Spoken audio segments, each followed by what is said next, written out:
Hello everyone, my name is Muhammad Faris Anugrah. In this video, I will talk about export and import, which are very important parts of international trade and e-commerce.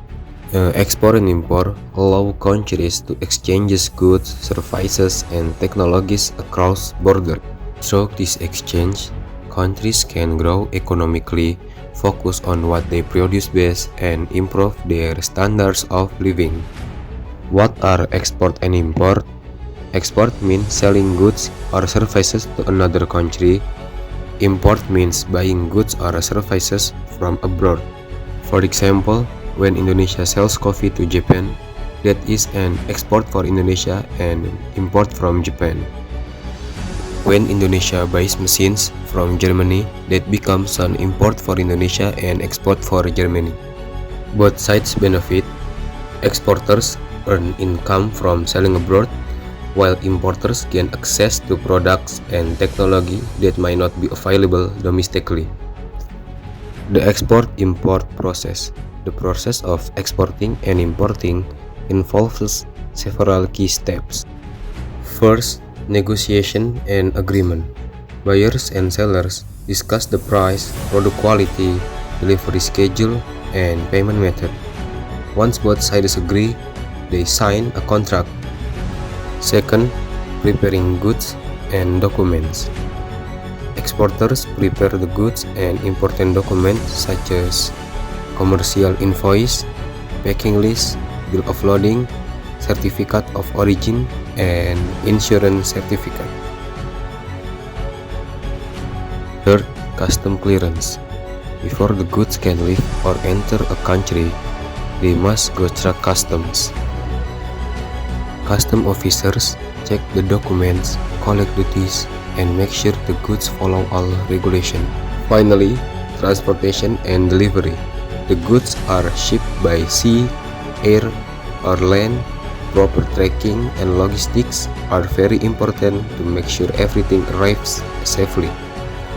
To make international trade fair, companies also follow standard rules called Incoterms. Incoterms, made by the International Chamber of Commerce, explain who is responsible for shipping, insurance, and costs. Examples include FOB, seller's duties ends once the goods are on the ship. CIF, seller covers shipping and insurance.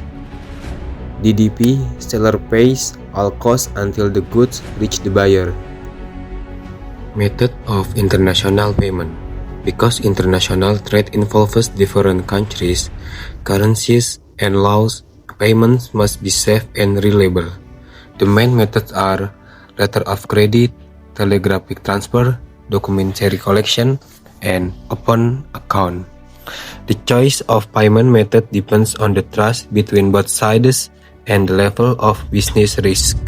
After understanding payment methods, it's also important to know the role of customs and trade regulation. The role of customs and trade regulation. Customs authorities check goods, collect duties, and prevent illegal trade. Trade rules like tariffs, quotas, and free trade agreements affect how goods move across borders. For example, Asian countries enjoy lower tariffs through the ASEAN Free Trade Area. To conclude, export and import are the heart of international trade and e-commerce. They connect countries, create economic opportunities, and help the world grow together. By understanding processes such as documentation, custom clearance, Incoterms, and international payment system, we can see how global trade works smoothly and safely. In today's digital era, especially with e-commerce, understanding export and import is very important for future business success. Okay guys, that's all for me. Thank you for listening and your attention. Goodbye.